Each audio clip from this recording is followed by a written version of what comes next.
자, 글쓰기와 의사소통 두 번째 시간 시작해 보겠습니다. 지난 시간에 의사소통 시의 올바른 태도에 대해서 우리가 성공적인 의사소통을 위해서는 어떤 태도로 의사소통을 해야 되는가. 자, 그렇다고 한다면 의사소통의 정확한 목적을 알고 의견을 나누는 자세가 필요하다. 자, 이 얘기는 뭐냐면 의사소통의 정확한 목적은 뭐예요? 상호간의 충분한 전달, 정보의 전달이죠. 정보의 전달이라고 한다면 전달하는 사람이 있고 전달받는 사람이 있죠. 즉 상호 관계가 일어나야 된다는 얘기예요. 즉 어떤 일방적인 정보의 전달은 이루어질 수가 없다. 자, 일방적으로 정보를 전달했을 경우에 그 전달은 의사소통이라고 할 수가 없고 일방통행이라고 얘기할 수 있겠죠. 자, 그래서 상대방이 그것을 정확히 이해할 수 있도록 하는 그런 자세가 필요하죠. 그러려고 하니까 전달자의 입장에서는 뭐가 필요해요? 전달할 내용을 이해하기 쉽게 표현하는 것이 굉장히 중요한 내용입니다. 자, 나는 분명히 이 전달하고자 하는 내용을 잘 알고 있기 때문에 나는 이해가 이미 끝났죠. 나는 그것을 이해했다라고 할지라도 이 이해한 내용을 전달하는 건 또 다른 상황이에요. 그렇기 때문에 이것을 완전히 이해했다라고 한다면 아주 쉬운 단어를 사용해서 추상적이 되어서는 안 되고 구체적으로 설명을 해줘야 된다. 자, 우리가 뭐라고 얘기하냐면 수학 문제 같은 경우에도 마찬가지죠. 수학을 푸는 방식을 완전히 이해했다라고 한다면 그 푸는 방식에 대해서 상대방에게 다른 사람들에게 그것을 풀어서 설명할 수 있으면 그것에 대한 완벽한 이해라고 이렇게 얘기를 할 수 있겠죠. 우리가 공부하는 과정에서 깨달은 과정들이에요. 자, 마찬가지로 전달할 내용을 이해하기 쉽게 표현을 해서, 왜냐하면 내가 이해한 것을 전달하는 과정이니까요. 그러려고 한다면 제일 좋은 방법은 가장 쉬운 단어를 내가 알고 있다고 내 방식대로만 설명하면 상대방은 이해가 안 되겠죠. 그러다 보니까 상대방이 이해할 수 있도록 쉬운 단어를 사용해서, 추상적이라고 한다면 받아들이는 사람은 그것을 여러 가지 생각으로 복합적으로 생각할 수 있는 부분이 있으니까 그렇게 되게 된다면 완전한 이해관계가 성립되지 않는다고 할 수 있겠죠. 그래서 상대방이 그 받아들였을 때 구체적으로 손에 쥔 것처럼 우리가 설명할 수 있어야 되는 것이 올바른 의사소통 태도는 볼 수 있겠죠. 자, 그 다음에는 짧고 간결하게 의사전달이 이루어져야 된다라는 얘기예요. 자, 그렇다고 한다면 짧고 간결하게 의사소통을 하려고 한다면 2번과 마찬가지죠. 완벽하게 이해했으면 그 이해한 내용을 쉬운 단어를 사용해서 추상적이 아니고 구체적으로 표현할 수 있게 되겠고, 그래서 이 전달하고자 하는 그런 내용에 대한 어떤 개념, 전달하고자 하는 내용, 또 거기에서 발생되어지는 문제에 대해서 정확히 이해를 했다고 한다면 가장 좋은 방법은 어떻게 해야 돼요? 그거를 짧고, 왜? 길어지면 여기서 구체적인 것은 될 수 있겠지만 정확한 이해를 돕기 위해서는 그게 어려워진다는 얘기예요. 자, 그래서 짧고 간결하게 의사 전달을 해야 된다.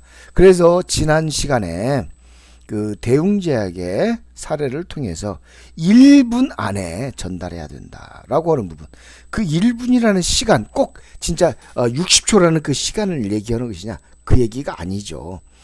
어떤 개념이나 문제에 대해서 정확히 이해를 했다라고 한다면 거기서 그 우리말로 쉽게 엑기스라고 하는 거, 핵심을 뽑아가지고 그 정리를 하게 되면 짧고 간결하게 의사전달할 수 있다. 바로 임팩트 있는 대화가 될 수 있다라는 얘기가 되겠죠. 자, 그래서 그 임팩트를 줄 수 있으려고 한다면 전달자의 입장에서는 전달하고자 하는 내용에 대해서 정확히 이해를 해야 되고, 그 이해한 내용을 아주 짧고 간결하게 압축시킬 수 있어야 된다. 이것이 합리적이고 아주 올바른 의사소통의 태도라고 얘기를 할 수 있겠죠. 자, 그렇다고 한다면 네 번째로는 우리가 생각해야 될 것이 뭐냐면, 이 의사소통이라는 것은 상호작용이라고 그랬어요. 전달하는 사람의 입장만 있는 것이 아니라 전달받는 사람의 입장도 있기 때문에 나는 내 입장에서만 전달하는 것이 아니라 상대방이 이 내용을 받아들였을 때 어떻게 받아들일 수 있을까를 생각하는 것. 그 상대방에 대한 배려, 이것까지 고려하는 것이 올바른 의사소통이 이루어질 수 있는 겁니다. 즉 일방통행은 절대 안 된다라는 얘기예요. 자, 그래서 의사소통 능력은 보면 상대방이 말을 잘 들어줘야 돼요. 즉 말하는 사람이 있으면 말하는 사람뿐만 아니라 말 듣는 사람이 더 중요할 수도 있죠. 왜? 전달자 입장에서는 최선을 다해서 전달했지만 전달받는 사람이 그것을 제대로 이해하지 못하고 하게 된다면 그 의사소통은 제대로 이루어질 수가 없는 거죠. 그래서 잘 들어주는데 어떻게 잘 들어줘야 돼요? 잘 듣고 있다고 반응을 해줘야 된다. 즉 적절한 리액션이 필요하겠죠. 자, 그리고 그 리액션을 통해서 잘 듣고 있다는 반응을 통해서 상대방이 말을 잘 전달했으면 그 잘 들은 내용을 상대방이 전달하고자 하는 어떤 의사나 메시지를 이해해서 업무 활동이나 일상생활에 반영하는 것이 올바른 의사소통 능력으로 생기는 결과물이라고 할 수 있겠죠. 이 업무 활동은 우리가 주로 말할 수 있는 대화나 문서 또는 메일 등을 통해서 반영할 수 있겠죠. 자, 우리가 사례를 통해서 볼 수가 있는데 여기 보면 어떤 사례가 있었냐면 직장 내에 조별 프레젠테이션이 있었어요. 자, 우리가 대면 수업을 하다 보면 대면 수업에서 조별 통해서 조별 과제가 주어지는 경우가 있죠. 조별 과제가 주어지면 각 조별로 주제를 정하고 그 주제에서 조장을 맡게 되는 사람 한 사람이 리더가 돼서 그 조를 전체를 이끌게 되고 그러면 각 조원들에게 적절한 업무를 배분해주고 그렇게 돼서 이제 그 이루어진 과제를 가지고 프레젠테이션을 하게 돼서 발표가 이루어지면 그거에 의해서 성적이 판가름되는 그런 경우가 있죠.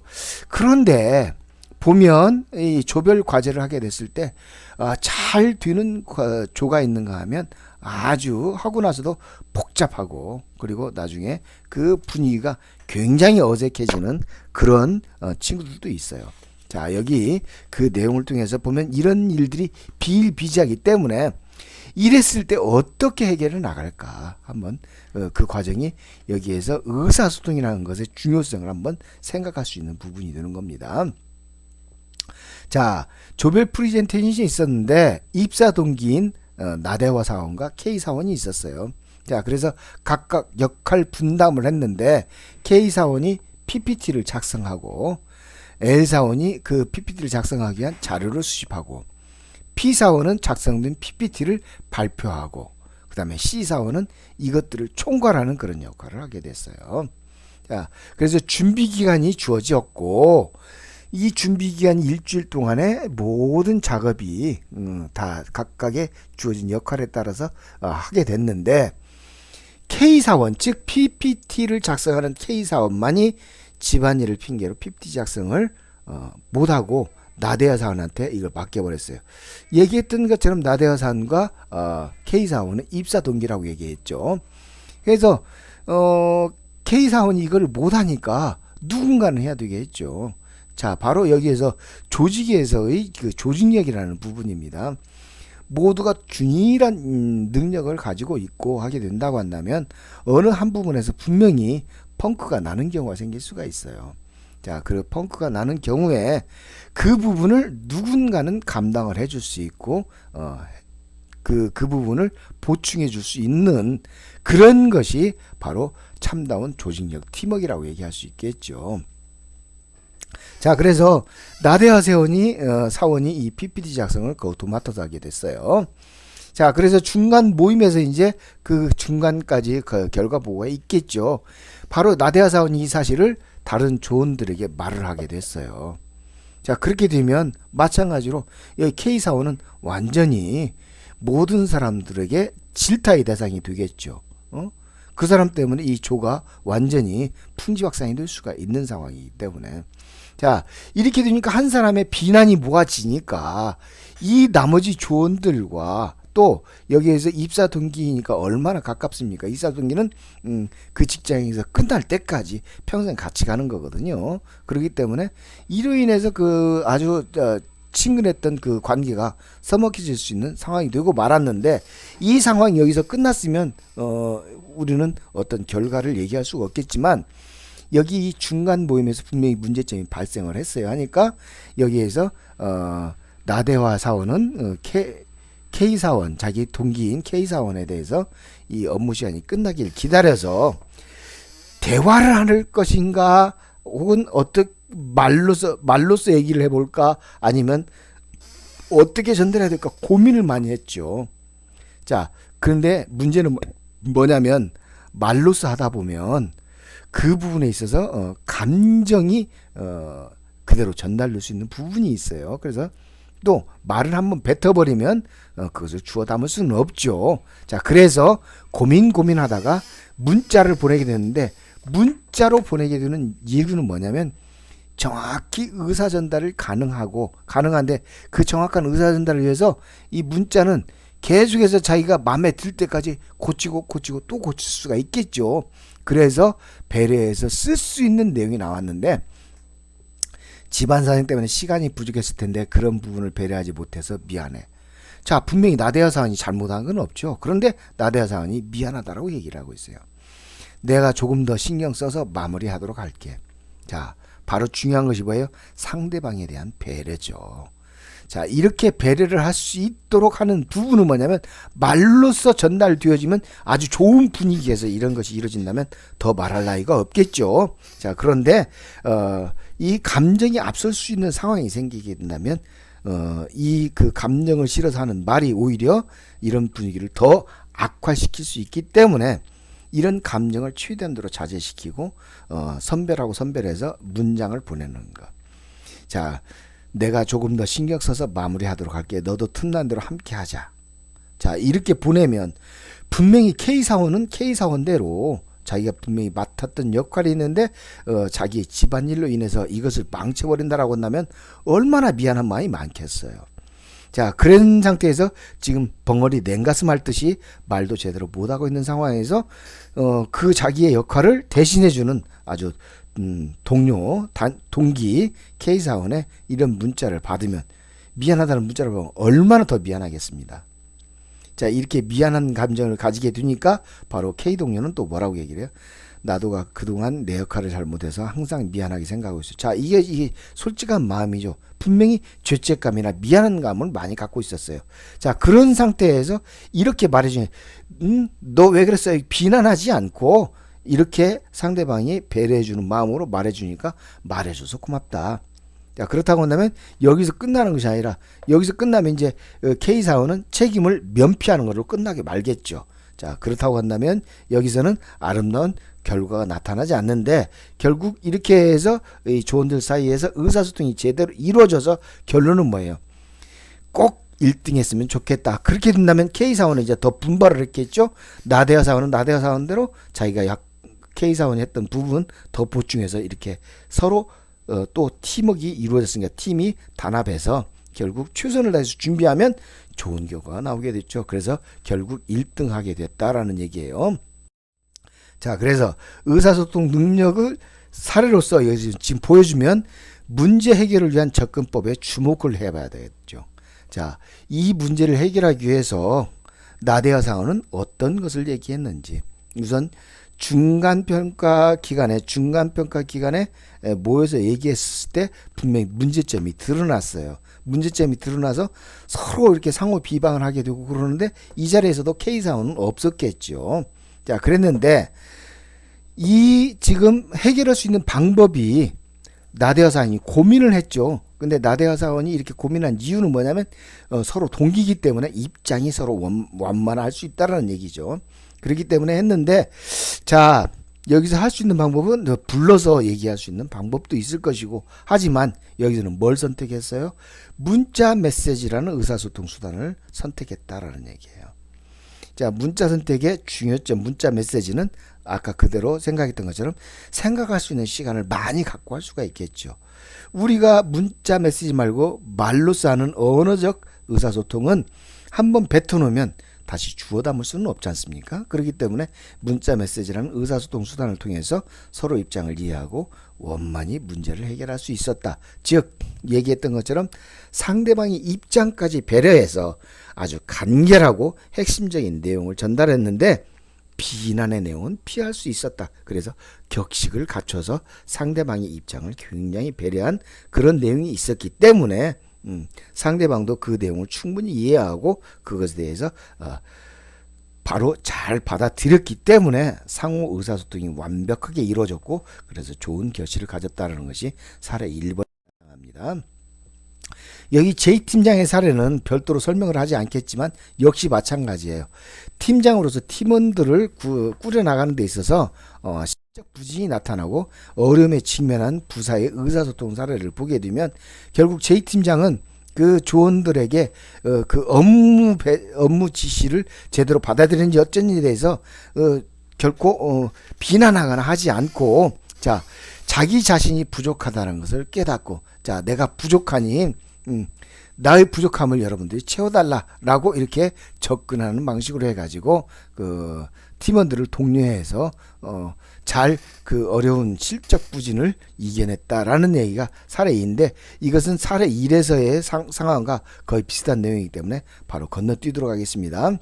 자, 여기서 중요한 것은 사례 1에서는 문자를 통해서 얘기를 했지만 문자도 한 가지 종류가 될 수 있겠고 여기선 대화와 문자는 서로 부족한 부분을 보충할 수 있는 상호 보충제로서의 역할이기 때문에 이것을 적절히만 사용한다고 한다면 의사소통을 완벽을 기할 수 있는 부분이 되겠죠. 이 J팀장의 사례는 나중에 다시 한번 설명하도록 하겠습니다.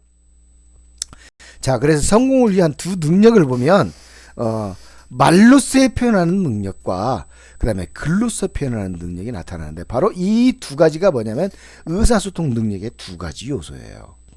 자, 성공하게 된다면 성공을 할 수 있으려고 한다면 조직 내에서 의사소통이 완벽하게 이루어졌을 때 성공을 할 수 있다라는 얘기입니다. 자, 그래서 이 성공을 하기 위해서는 말로 표현할 수 있는 능력 그리고 글로 표현할 수 있는 능력이 있는데 말로 표현하는 능력과 글로 표현하는 능력을 다 겸비했었을 때 이것이 성공을 향한 지름길이 된다라는 얘기가 됩니다. 자, 그래서 의사소통 능력의 종류를 보면 의사소통은 결국 성공을 위한 지름길이라고 얘기했는데 의사소통 능력은 언어적인 의사소통과 문서적인 의사소통이 있다. 언어적 의사소통의 종류에는 의사 표현의 능력, 즉 말 전달하는 사람의 입장이죠. 그래서 어떻게 내가 전달하고자 하는 내용을 잘 전달할 것인가. 자, 이게 중요한데 아까 앞에서 의사소통을 잘하는 방법에서 시간의 첫 부분에서 얘기했던 것처럼 짧고 간결하게 상대방이 이해하기 쉽게 그리고 추상적이지 않고 구체적으로 이렇게 얘기하라고 그랬죠. 그리고 상대방의 입장을 배려해서 얘기를 해라. 이게 바로 올바른 의사표현 능력이라고 얘기를 했었습니다. 그렇다면 전달하는 사람의 입장은 이렇게 의사표현을 하게 된다면 이게 의사소통이 이루어지려고 한다면 뭐예요? 표현하는 사람뿐만 아니라 그걸 듣는 사람도 중요하죠. 그래서 올바른 경청 능력이 중요합니다. 자, 그렇다면 또 하나의 의사소통 능력은 뭐가 있었냐면 문서적 의사소통이 있었어요. 이 문서적 의사소통은 글로써 나타내는 것이죠. 이것은 물론 이제 서류로서 왔다 갔다 하는 것도 있고 메일이나 또는 문자 같은 것들도 여기 다 문서적인 관계라고 구두적인 표현이 아니기 때문에 자, 그렇다고 한다면 그 문서를 이해하는 능력이 있는데 이거는 언어적인 입장에서 보면 받아들이는 경청 능력과 같은 거죠. 즉 전달되어지는 문서를 가지고 그 문서에 대해서 정확히 이해할 수 있어야 된다는 얘기예요. 자, 그렇다고 한다면 말로서 언어적으로 전달했었을 때 의사 표현 능력인 것처럼 글로써 나타내는 것은 글로써 어떻게 작성해서 나타내든지 아까 의사 표현에 있어서 짧고 간결하게 그리고 이해하기 쉽게 또 그 구체적으로 이렇게 했던 것처럼 문서 작성도 역시 마찬가지. 즉 만연제의 표현이 아니고 짧고 간결하게 핵심적인 정보를 전달하는 것이 바로 문서적 의사소통에 해당하고 이것이 이해 능력과 작성 능력이 되는. 자, 여기에서 보면 의사 표현 능력을 보면 자신의 의사를 목적과 상황에 맞게 설득력 있게 표현하는 능력. 그렇죠? 자, 지금 내가 뭔 얘기를 전달하고자 해요. 전달하고자 하는데, 전달하려고 한다면 그 전달하는 목적이 분명히 있어요. 그러면 그 목적을 상황에 맞도록 설득력 있게 상대방이 이해할 수 있도록 표현하는 능력이 바로 의사표현 능력이에요. 이게 의사표현 능력이 잘 돼 있어야지 상대방을 설득할 수 있고 상대방을 이해시킬 수 있는 것이죠. 자, 그래서 의사 전달하는 사람의 입장이 바로 의사표현 능력이라고 한다면 그 전달되어지는 내용을 잘 듣는 것이 또 중요하죠. 그래서 상대방의 말을 듣고 그 말하는 의미를 잘 파악해서 적절한 반응을 보이는 것이 바로 이게 경청 능력에 해당해요. 이게 언어적 의사표현 능력에서 두 가지입니다. 자, 그래서 중요한 것은 전달하는 사람은 잘 전달해야 되고 그 전달하는 내용을 듣는 사람은 잘 듣는 경청 능력을 가지고 있어야 된다는 얘기예요. 자, 그 다음에 문서적 의사소통 보게 되면 문서를 이해하는 능력. 자, 그렇다면 문서를 읽을 수 있어야 되겠죠. 자, 그리고 이 문서가 전달하고자 하는 내용을 잘 이해해야 됩니다. 그렇다고 한다면 이 전달되어지는 그 문서의 내용에 있어서 이 전달하고자 하는 핵심이 뭔지 요점을 파악해야 돼요. 자, 그래서 그 요점이 파악됐으면 내가 보내진 문서가 내가 하는 업무에 어디가 뭐가 필요한 것인지. 자, 그러려고 한다면 업무에 직접적으로 필요하려고 한다면 이것 말고 다른 기타 일반적인 주변에 또 상황들이 있으니까 주변의 정보들을 수집해서 종합할 수 있어야 되는 것이 이 문서에 대한 완벽한 이해가 되는 겁니다. 이해를 했으면 그것들을 적용해야 되니까 적용해서 내 업무에 필요한 것으로 쓰여지는 것, 이게 바로 문서 이해 능력이 되는 겁니다. 문서 작성 능력은 어떤 정보를 전달하려고 하는데 그 전달하려고 한다면 그 전달하고자 하는 내용이 효과적으로 전달되어 주기 위해서 내가 왜 이 글을 쓰는지, 그리고 지금 이 글이 쓰여져서 이 글이 전달되어질 때 어떤 상황에서 이게 나타나는지, 이것들을 종합적으로 맞게 작성하는 능력이 바로 문서 작성 능력이에요. 즉 이거를 언어적으로 표현하면 언어 표현 능력이 되겠죠. 그렇죠? 자, 이래서 의사소통이 두 가지 종류의 네 가지 능력이 나왔습니다.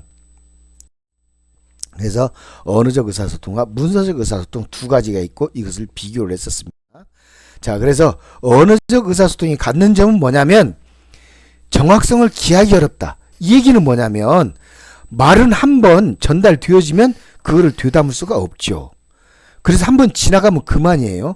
그러니까 그것을 만일에 매번 녹음해서 하게 된다면 그것이 다시 반복해서 듣고 그걸 고칠 수 있는 부분이 있겠지만, 이것을 이제 말을 전달했었을 때 전달하는 사람도 그렇지만 전달받는 사람이 또 다른 사람에게 전달을 할 때에는 그 내용이 사람이 정확하게 전달하기가 어렵다라는 그런 단점이 있을 수 있지요.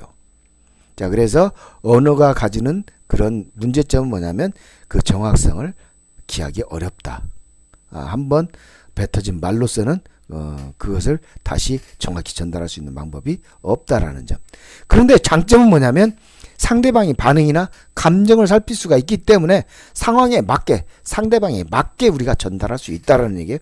즉 똑같은 내용을 전달하되 상대방의 반응이나 감정을 살펴가면서 그때그때 분위기에 맞게 조금 다른 표현을 써서 그걸 이해를 시킬 수 있는 장점이 있다라는 얘기예요. 즉 현장감이 있다라는 얘기예요. 따라서 그렇기 때문에 상대방을 설득시킬 수 있는 부분이 생기는 거죠. 그런데 문서적 의사소통은 언어적인 의사소통에 비해서 격식을 갖출 수가 있죠. 즉 우리가 앞에서 격식을 갖춰서 이렇게 얘기하려고는 좀 낯뜨거운 부분이 생길 수 있습니다. 그렇지만 문서적으로 보냈을 때는 직접 대면하면서 하는 것이 아니기 때문에 그런 언어적 의사소통에 비해서는 훨씬 격식을 갖춰서 할 수 있는 부분이 생긴다는 얘기죠. 두 번째로는 정확히 전달될 수 있다는 얘기예요. 왜? 문자로 그대로 표현됐기 때문에 그 내용은 전혀 변함이 없죠. 자, 그래서 핵심적인 내용이 정확히 전달되어질 수 있다라는 얘기였고, 자, 그렇기 때문에 정확히 전달되어지고, 자, 이것은 그대로 말은 그냥 한번 뱉어지면 사라져 버리지만 이것은 문서로 그대로 처리될 수 있기 때문에 보존성을 가지고 나타낼 수 있다. 그래서 문사적 의사소통은 언어적 의사소통이 가질 수 없는 그런 부분들을 가지고 있다라는 점이 상호 보완작용을 일으킬 수 있다라는 얘기죠. 자, 여기서 보면 의사소통의 종류를 보면 이 주어진 글에 의사소통의 종류를 한번 찾아봅시다.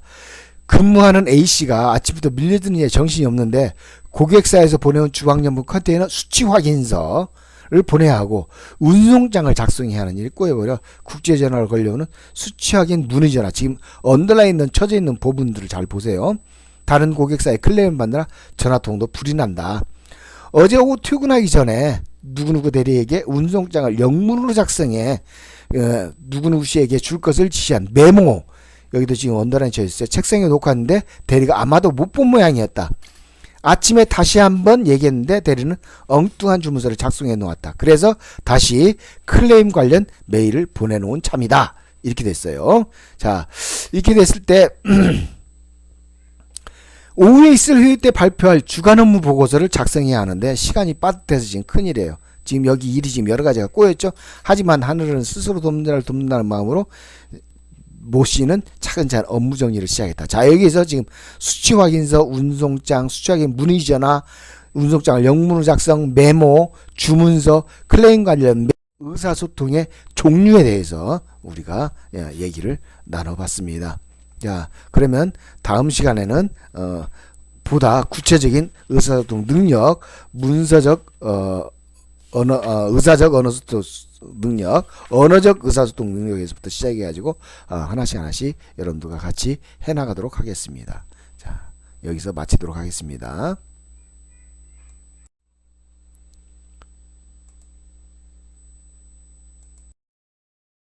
자, 여기까지 해서